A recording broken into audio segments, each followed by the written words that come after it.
దేవుడు ఒక స్టాండర్డ్‌ని పెట్టాడు. దేవుడు ఒక మార్క్ పెట్టాడు.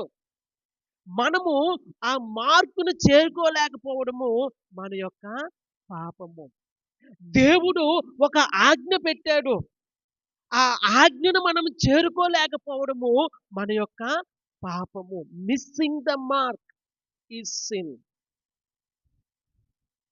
కానీ దానికి మించి మరొక సంగతి ఉంది. దేవుని నామానికి మహిమ కలుగును గాక. అదేమిటంటే కొన్నిసార్లు దేవుడు మనకు పెట్టినటువంటి ఆ మార్కును మించి మనము దాటిపోవడం అనేది దేవుని దృష్టిలో గొప్ప అవిధేయత, గొప్ప పాపము. ప్రియులారా, ఈ విషయాన్ని మీరు ఇంతకు